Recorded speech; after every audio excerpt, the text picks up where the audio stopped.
Bien-aimés en Christ, la grâce et la paix de Dieu soient avec nous tous, au nom du Père, du Fils et du Saint-Esprit.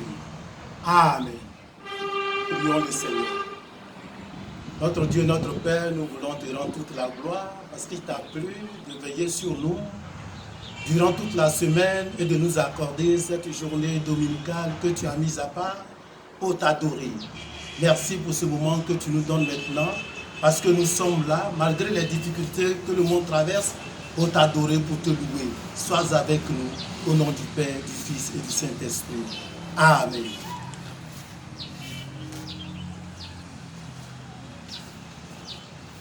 Bien-aimés en Christ, pour ce jour, dimanche 5 avril 2020, l'Église méthodiste a choisi 3 textes que nous devons parcourir pour l'édification du peuple de Dieu. Mais compte tenu du temps que nous avons, nous allons lire seulement l'évangile de Jésus-Christ selon Saint Luc. Luc chapitre 19, du verset 29 au verset 40. Luc chapitre 19, du verset 29 au verset 40, où nous lisons ce qui suit. Lorsqu'il approcha de Bethphagée et de Béthanie vers la montagne appelée montagne des Oliviers, Jésus envoya 2 de ses disciples en disant: allez au village qui est en face. Quand vous y serez entrés, vous trouverez un ânon attaché sur lequel aucun homme ne s'est jamais assis. Détachez-le et amenez-le. Si quelqu'un vous demande pourquoi le détachez-vous, vous lui répondrez: le Seigneur en a besoin. Ceux qui étaient envoyés allèrent et trouvèrent les choses comme Jésus leur avait dit. Comme ils détachaient l'ânon, ses maîtres leur dirent: pourquoi détachez-vous l'ânon? Ils répondirent: le Seigneur en a besoin. Et ils amenèrent à Jésus l'ânon, sur lequel ils jetèrent leurs vêtements et firent monter Jésus. Quand il fut en marche, les gens étendirent leurs vêtements sur le chemin. Et lorsque déjà il approchait de Jérusalem, vers la descente de la montagne des Oliviers, toute la multitude des disciples, saisis de joie, se mit à louer Dieu à haute voix pour tous les miracles qu'ils avaient vus. Ils disaient: béni soit le roi qui vient au nom du Seigneur, paix dans le ciel et gloire dans les lieux très hauts. Quelques pharisiens du milieu de la foule dirent à Jésus: maître, reprends tes disciples. Et il répondit: je vous le dis, s'ils se taisent, les pierres crieront. Seigneur, ta parole est la vérité, sanctifie-nous par cette vérité. Amen.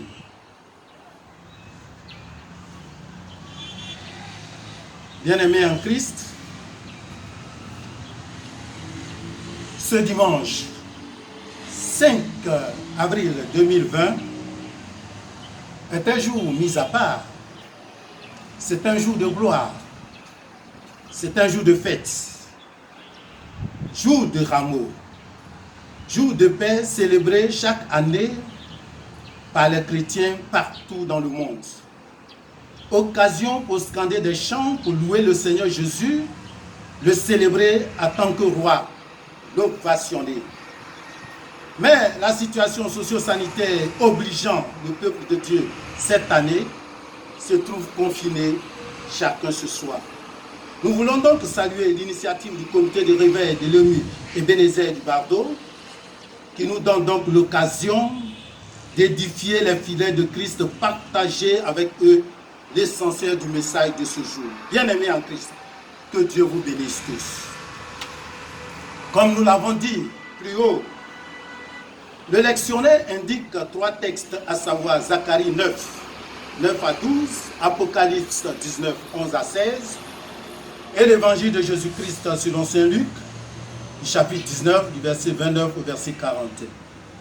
Et le thème que l'Église a donné est ainsi libellé « Béni soit le roi qui vient, paix et gloire ».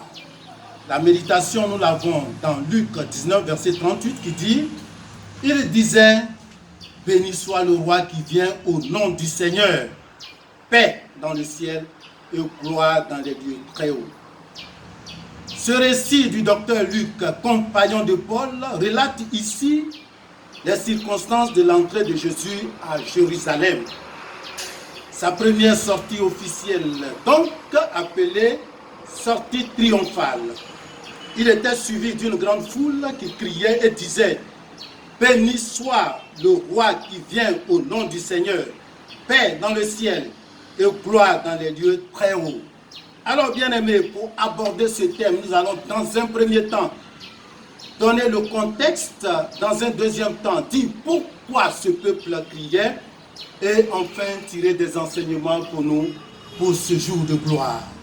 Parlant du contexte, disons que Luc, de façon générale, présente Jésus comme le Fils de l'homme.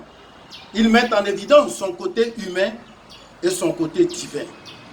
Ainsi, après son enfance que nous avons du chapitre 1 au chapitre 3, à partir du chapitre 4 jusqu'au chapitre 19, Luc raconte la vie publique de Jésus, son ministère public, notamment la rencontre avec ses disciples, les différentes guérisons, à savoir celle du lépreux, du paralytique que nous avons au chapitre 5, les différents enseignements qu'il a donnés à travers des paraboles, jusqu'à son entrée triomphale à Jérusalem, dont il est question dans notre texte de ce jour.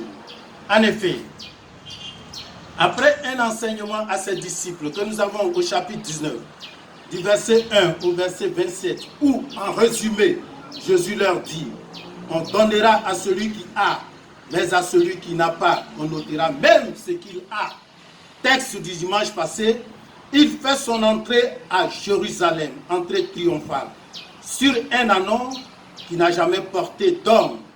Et le texte dit, ceux qui étaient avec lui jetaient les vêtements et Jésus montait sur l'ânon.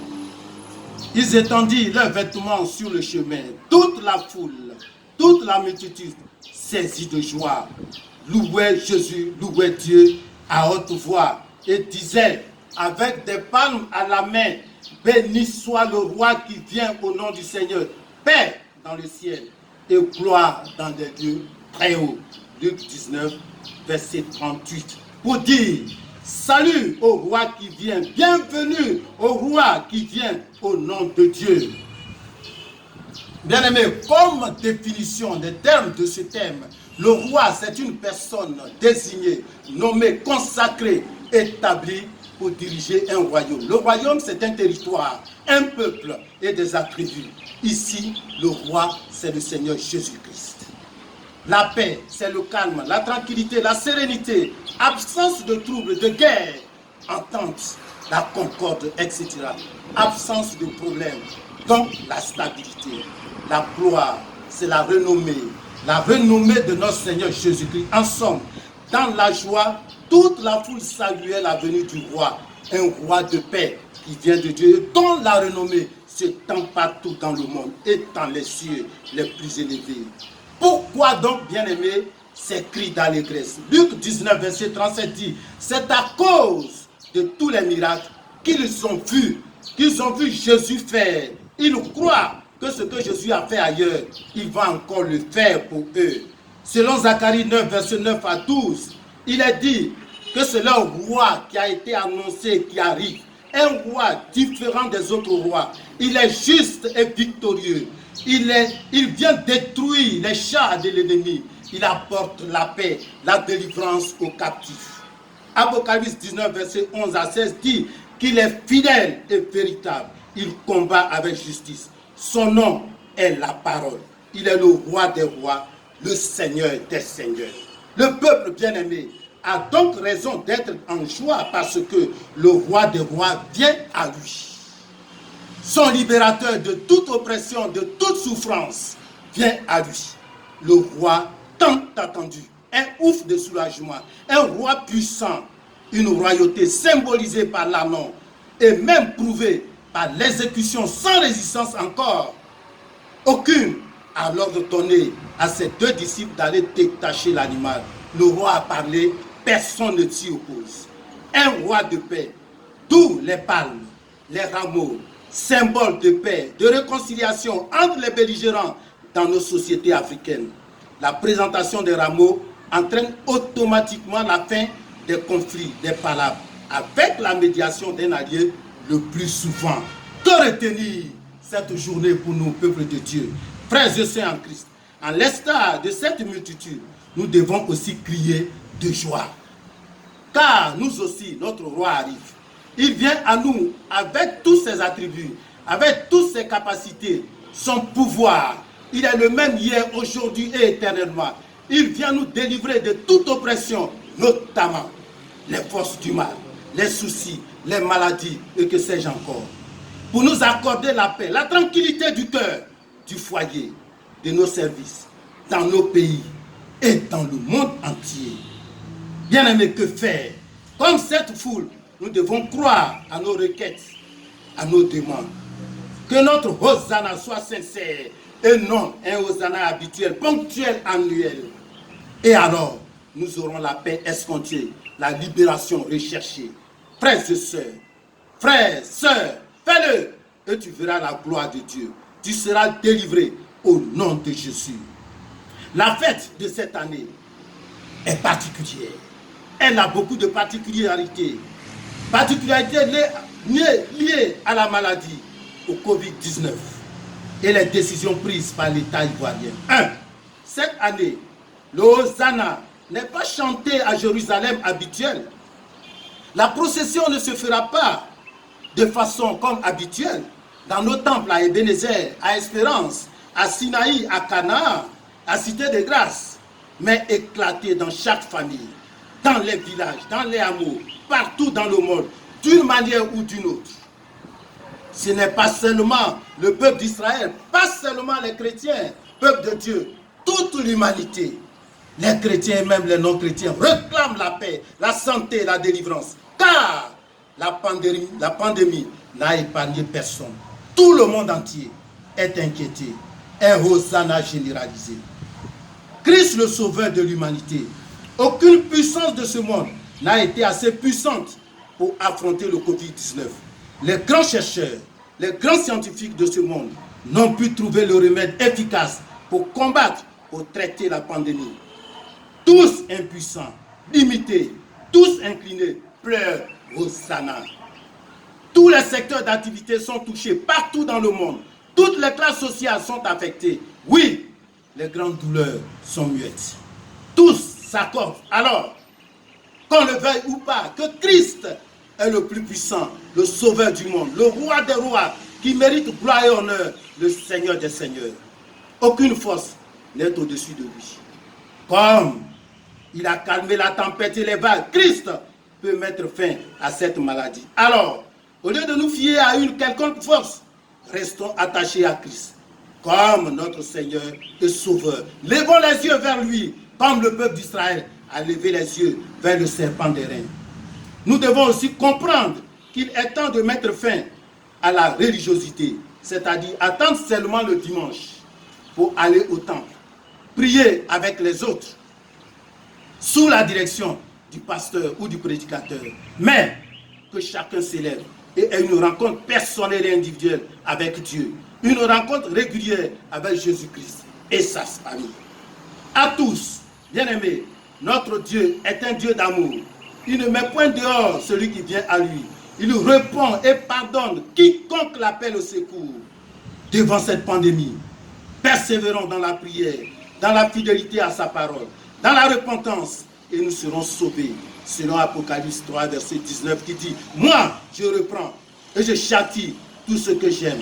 Aie donc du zèle et repens-toi. » Pour terminer, je voudrais vous inviter au respect des mesures éditées par le gouvernement de Côte d'Ivoire.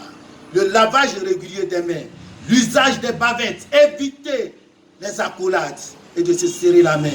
Restez à la maison quand on n'a rien à faire au dehors. Toussez dans les plis de coude. Évitez les attroupements. Bien-aimés, que Dieu nous bénisse, qu'il nous protège tous. Amen. Prions le Seigneur. Bien-aimés en Christ, notre Dieu, notre Père, nous te disons merci. Nous te disons merci pour cette occasion que tu nous as donnée de partager notre compréhension de ta parole, l'inspiration que nous avons eue. Nous voulons te confier tout le monde entier. Nous voulons te confier toute l'humanité, sans aucune exception. Parce que tous, Dieu Père éternel, nous sommes faibles et c'est toi seul qui es fort. Nous te prions pour que tu boutes, Seigneur, tu arrêtes cette pandémie. Qu'elle s'arrête, Dieu Père éternel, par ta toute puissance, d'évoluer, de progresser. Qu'elle s'arrête, parce que tu en as les capacités. Nous te le demandons au nom de notre Seigneur Jésus-Christ. Nous te confions toutes les autorités politiques, administratives, religieuses, pour tous les efforts qui sont déployés pour lutter contre cette pandémie. Dieu Père éternel, aide-les, permets à ce que les moyens soient obtenus pour qu'on arrive, Seigneur, à protéger tous ceux qui ne sont pas encore malades. Mais également, nous te prions pour tous ceux qui souffrent déjà dans les maisons ou dans les camps, Seigneur, dans les hôpitaux. Sois avec eux. Sois avec eux et permets, Seigneur, en tant que médecin par excellence, tu permettes à ce qu'ils retrouvent la guérison. Nous te confions tout le personnel de santé qui est au service, qui est aux soins de ces malades. Protège-les et donne-leur, ô Dieu Tout-Puissant, les armes nécessaires, la science nécessaire, les capacités nécessaires, la santé nécessaire pour qu'ils puissent intervenir de façon efficace. Dieu Père éternel, nous te confions tous nos fidèles. En ce moment, Seigneur, de difficultés, ne permets pas surtout que leur foi défaille. Ne permets pas surtout qu'ils s'éloignent de toi, mais bien au contraire, qu'ils s'éveillent, qu'ils se réveillent chaque jour dans la prière, attachés à toi, Seigneur. Sois avec eux, malgré le confinement, qu'ils soient toujours attachés à toi, qu'ils soient à l'éveil, pour que Dieu Père éternel, il ne puisse pas perdre la foi. Nous te confions toute l'humanité, que ta paix, Seigneur, la paix dans le monde, la paix dans les foyers, la paix dans les cœurs, la paix dans les services. Que nous ayons la paix partout. Au nom de Jésus, nous avons prié. Amen.